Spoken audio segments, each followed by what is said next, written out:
प्राचीन भारतीय दार्शनिक कणाद ने वैशेषिक सूत्र के रूप में भारतीय दर्शन के एक महत्वपूर्ण ग्रंथ की रचना की है, जो अपने परमाणुवादी, ऑन्कोलॉजी और ज्ञान मीमांसा के लिए जाना जाता है।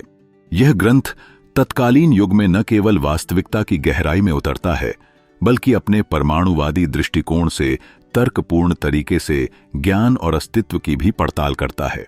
वैशेषिक सूत्र अद्वितीय तरीके से पदार्थों को 7 श्रेणियों में द्रव्य, गुण, कर्म, विशेष, सामान्य, समवाय, अभाव के रूप में 7 पदार्थों में बांटता है, जिससे हमें इस अद्भुत ब्रह्मांड की संरचना का स्पष्ट चित्र मिलता है।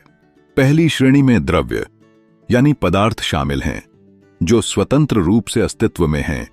वे चीजें जो इस दुनिया में स्वतंत्र रूप से मौजूद हैं, जैसे कि पृथ्वी, जल, अग्नि, वायु और अंतरिक्ष, दिक्, काल, आत्मा और मन।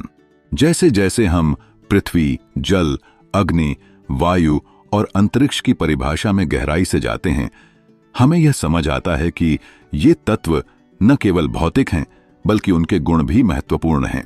गुणों के तहत रंग, स्वाद, गंध और स्पर्श जैसे तत्वों का विश्लेषण इस बात को दर्शाता है कि भौतिक वस्तुएं कैसे हमारी इंद्रियों पर अपना प्रभाव डालती हैं। दूसरी ओर कर्म, पदार्थों की गतिविधियां और गति, विशेष, पदार्थों की विशिष्टता, और सामान्य, पदार्थों के बीच साझा सार्वभौमिक विशेषताएं की चर्चा हमें पदार्थों की गतिविधियों और उनके बीच साझा विशेषताओं की ओर निर्देशित करती है।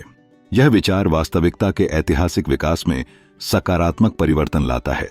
वैशेषिक सूत्र में अभाव और समवाय पदार्थ के सिद्धांत भी महत्वपूर्ण हैं, जो अस्तित्वहीनता और पदार्थों में अंतर्निहित संबंध के बारे में प्रतिनिधित्व करते हैं।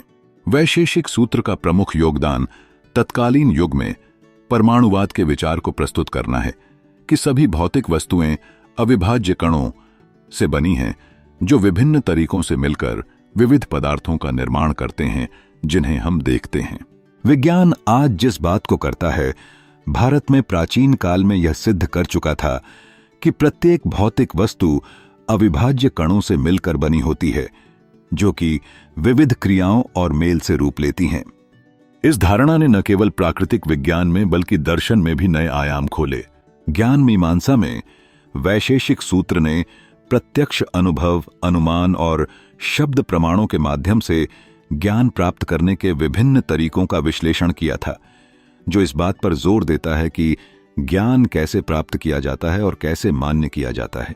अंत में वैशेषिक दर्शन की नैतिकता और मुक्ति के सिद्धांतों की चर्चा हमें मानसिक और आध्यात्मिक स्तर पर सोचने के लिए प्रेरित करती है।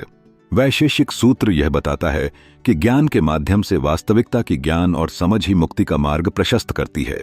वैशेषिक सूत्र अस्तित्व की प्रकृति की खोज करता है और भौतिक वस्तुओं और अधिक अमूर्त संस्थाओं सहित विभिन्न प्रकार के पदार्थों को वर्गीकृत करता है। वैशेषिक सूत्र नैतिक चिंताओं और मानव जीवन के अंतिम लक्ष्य को भी छूता है, जिसे वास्तविकता की वास्तविक प्रकृति के ज्ञान और समझ के माध्यम से मुक्ति, मोक्ष प्राप्त करने के रूप में समझा जा सकता है। इस तरह वैशेषिक सूत्र ने न केवल भौतिक अस्तित्व का एक व्यापक दृष्टिकोण पेश किया, बल्कि भारतीय दर्शन के लिए एक स्थायी आधार भी तैयार किया। कुल मिलाकर वैशेषिक सूत्र भौतिक दुनिया की व्यवस्थित समझ के लिए आधार तैयार करता है, जिसका उद्देश्य अस्तित्व को नियंत्रित करने वाले अंतर्निहित सिद्धांतों की व्याख्या करना है। इसका बाद के भारतीय दार्शनिक विचारों पर गहरा प्रभाव पड़ा है, खासकर तर्क और ज्ञान मीमांसा के न्याय स्कूल के साथ।